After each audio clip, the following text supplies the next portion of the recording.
कुछ कुछ बहुएं सोचती है कि पति सोता रहता है तो हम पहले क्यों जगे, पहले वो जागे और वो चाय बना करके लाए और हम पीने के बाद उठेंगे।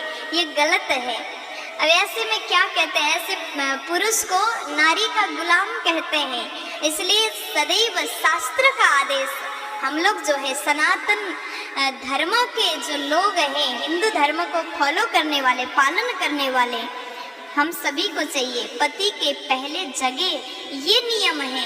अगर पति पहले जग करके आपके लिए रसोई से चाय बना करके ले जाता है तो नारी का ये दुर्भाग्य है।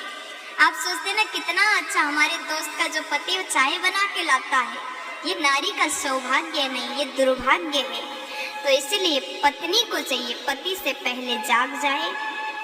और नित्य प्रति जो नारी पति के चरण को दबाती है वो इस धरती में पतिव्रता कहलाती है। जो नारी पति के चरण को दबाती है, चरण सेवा करती है, ऐसी नारी पतिव्रता।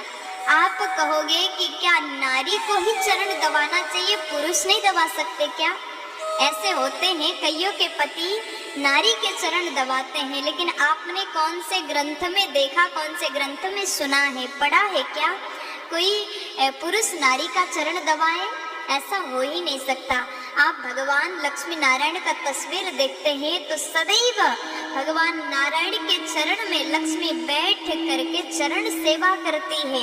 चरण दबाने से लक्ष्मी का सम्मान क्या कम हुआ? बिल्कुल नहीं हुआ। चरण दबाने से लक्ष्मी जी का सम्मान कम नहीं हुआ। इसी प्रकार अगर नारी पति का चरण दबाती है तो वो छोटी नहीं हो जाती। इसलिए पतिव्रता नारी का लक्षण है, अपने पति का चरण सेवा करें। अगर धरती पर ऐसी नारी है तो ऐसी नारी के रहने पर तो धरती भी पावन हो जाती है। ऐसी महिमा बताया गया। जो नारी पति के आदेश को पालन करती हो, पति के आदेश को ही परमेश्वर का आदेश समझ करके अगर पालन करती है, पति को पूछ पूछ करके कार्य करती है, तो ऐसी नारी परम पतिव्रता कहा गया है। और सबसे बड़ी बात मैं आपको बताऊं, अगर नारी में ऐसे लक्षण हैं, पति के आदेश को मानती है, पति के चरण को दबाती है, पति का सम्मान करती है, कभी भी नारी को पति को तू तड़ाक में बात नहीं करना चाहिए। अगर ऐसी नारी में स्वभाव है तो कहा गया ऐसी नारी के तो दर्शन मात्र से समस्त पापों से मुक्ति मिल जाता, पाप का नाश हो जाता है। तो आप सब समझदार रहे, ये शास्त्र की आदेश है।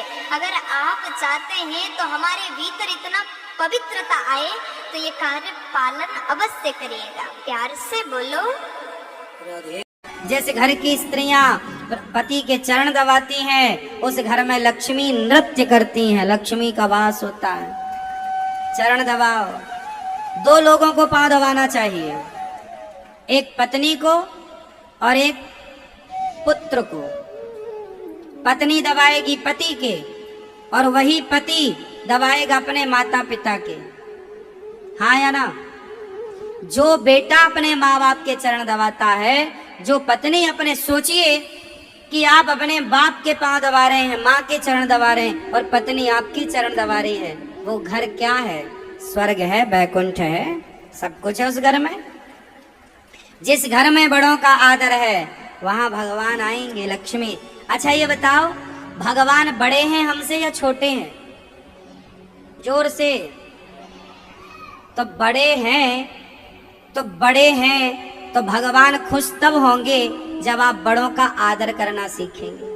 अब आप बड़ों का आदर नहीं करेंगे तो भगवान बोलेंगे, लो जो अपने बाप का आदर नहीं करता वो हमारा क्या करेगा? भगवान दूर से हाथ जोड़ लेते हैं। लक्ष्मी जी बोली कि तुम अपनी माँ का आदर करते नहीं, हम तुम्हारे घर करेंगे क्या? लक्ष्मी जी नहीं आती फिर। अच्छा, लक्ष्मी भी कई प्रकार की होती हैं।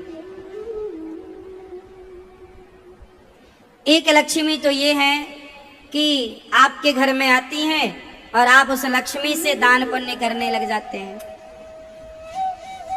आपके पास पैसा आता है, कुछ लोगों के पास पैसा आता है ना, तो वो प्याऊ खुलवाते हैं, लोगों को भोजन दान करते हैं, वस्त्र दान करते हैं, मरीजों की दवाई उपचार कराते हैं, बेटियों का ब्याह कराते हैं।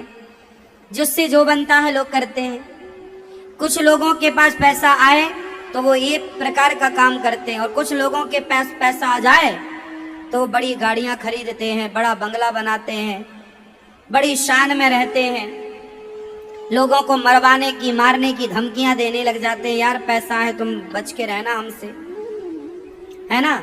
ऐसा वो बड़ी महंगी महंगी शराब पीने लग जाते हैं, वो औरतों को बुलवा करके उनके साथ नाचने लग जाते हैं, वैश्यागामी हो जाते हैं। तो लक्ष्मी दो तरीके की होती है। एक तो लक्ष्मी जब आती है तो आप धार्मिक हो जाते हैं, और एक बार लक्ष्मी आ जाए तो आपकी बुद्धि भ्रष्ट हो जाए और आप सारे गलत काम करने लग जाते हैं। तो आप कौन सी लक्ष्मी चाहते हैं? जो आपके मन को भगवान से जोड़ दे, धर्म से जोड़ दे, या जो लक्ष्मी आपको अधर्म से जोड़ दे? जोर से।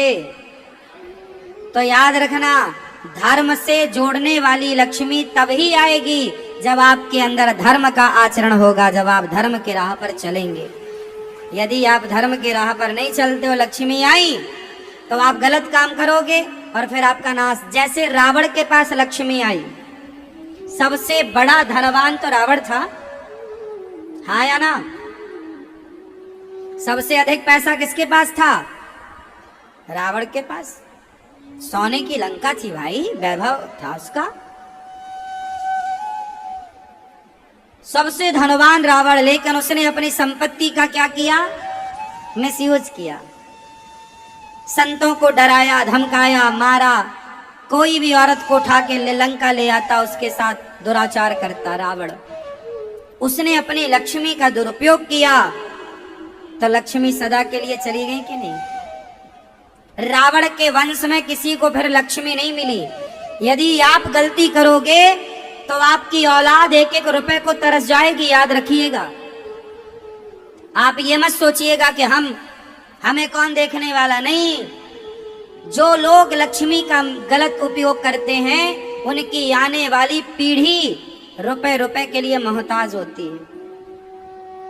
आपको विश्वास ना हो तो अपने आस पड़ोस में देख लेना, जिनके पास कल तक दौलत थी पर उन्होंने खूब गलत काम किए, अब उनकी औलाद एक एक रुपए के लिए तरस रही है, हाँ या ना?